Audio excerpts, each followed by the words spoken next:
They told you jobs were plentiful. They lied. The layoffs have started. And this isn't just another layoff story. This is a signal flare. In January 2026, FedEx shows up in Fort Worth with the kind of news that changes how an economy breathes.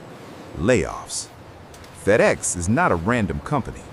FedEx is the shipping bloodstream of American commerce. When FedEx starts cutting, it's not company drama. It's a recession siren. And while the headlines keep telling you Texas is still the miracle, the reverse migration has begun. The party is over. Let's start with FedEx, because FedEx is the type of company that doesn't cut workers casually. It cuts when volumes weaken. It cuts when efficiency demands it.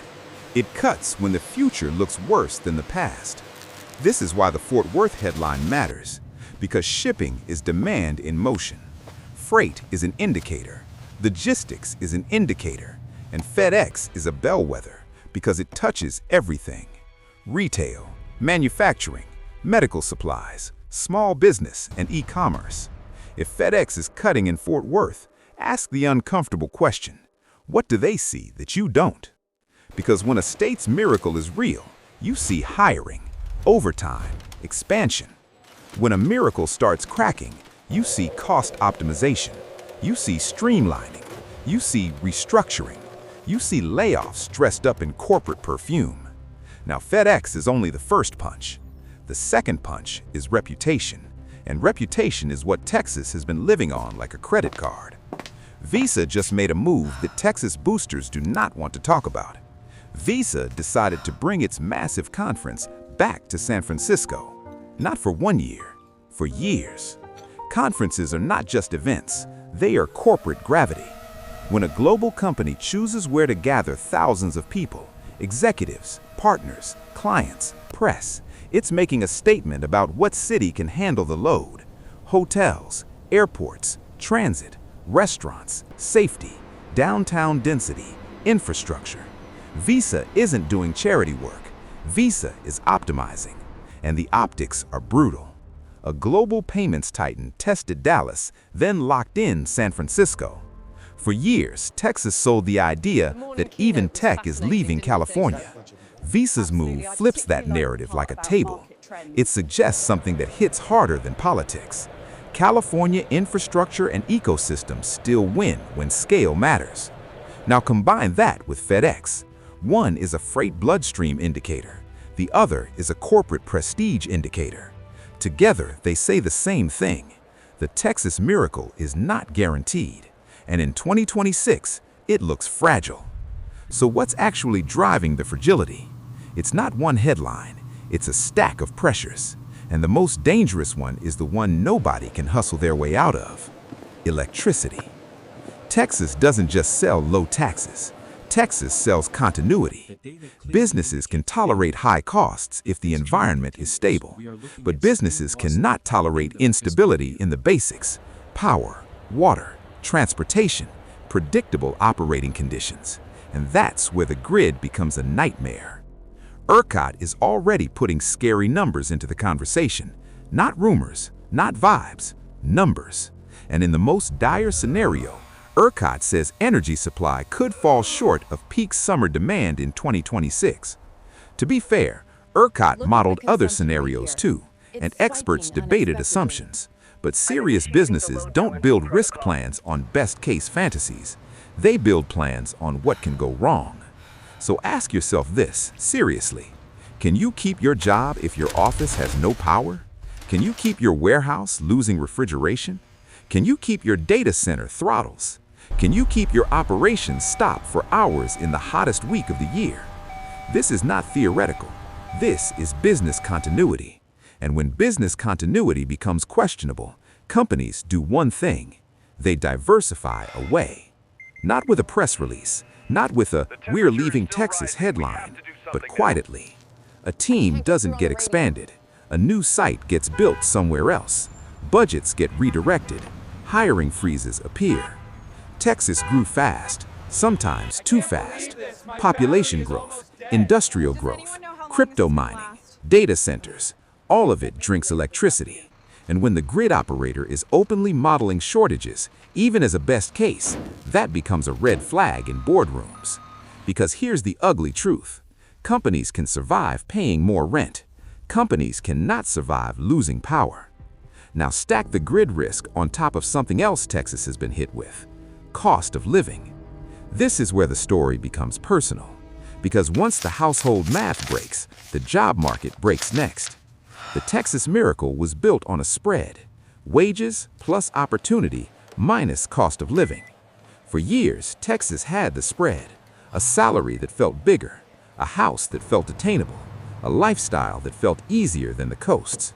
But in 2026, the spread is collapsing for a lot of people. Housing costs rose, commutes got worse, childcare didn't get cheaper, insurance got uglier, and taxes, for homeowners, hit like a second rent payment. And when cost of living rises faster than wages, the worker becomes unstable. Workers don't quit because they're lazy. They quit because the math stops working. Or they stay and crack. Second jobs, gig work, debt, stress. And stressed workers create stressed businesses. Turnover rises, absenteeism rises, productivity drops. That's the quiet rot behind a still growing headline. Now add layoffs into that environment. When FedEx cuts, it's not just a company trimming costs, it's households pulling back spending. It's landlords feeling it, car dealers feeling it, restaurants feeling it. And it's not just FedEx. Other closures are piling up like warning lights on a dashboard. Tel Vista is one example. A call center closure is not glamorous news, but it's real jobs, real paychecks, real rent money, real grocery money. And when those jobs disappear, the impact is immediate. Now zoom out. Texas has been marketed as the anti-California, but the Visa conference move exposes something important. It's not enough to be cheaper. You have to be functional at scale. And that's why people are starting to whisper what used to be unthinkable. What if Texas isn't the future anymore? That's where the reverse migration becomes more than a phrase. It becomes behavior. A family decides not to move to Texas after all. A worker decides to go back. A company decides to diversify. A conference decides to leave. Not everyone, not all at once, but enough to crack the myth. Because the myth was that the trend was one way. It's not. Now, none of this means Texas collapses tomorrow. That's not the point. The point is the risk profile changed. And when risk rises, opportunity becomes selective. Some people will still win in Texas if they have stable, in-demand skills, if they have savings, if they have flexibility, if they have remote options. But the average worker living paycheck to paycheck, the worker relying on one local employer, the worker stretched by bills, that worker is now standing on thinner ice. So the party is over for the people who needed the party most. 2026 is not the year to trust the vibe. It's the year to protect your income like it's a fragile asset. Stop relying on one employer. If a layoff would destroy you, you're overexposed. Build a second stream, even if it's small. Build a skills mode. Pick one skill that companies hire for even in downturns. Analytics, automation, cybersecurity, cloud operations, HVAC and electrical, medical support, compliance. Then stack certifications like armor. Demand resilience in your job choice. Ask, can this business survive outages, supply shocks, demand drops?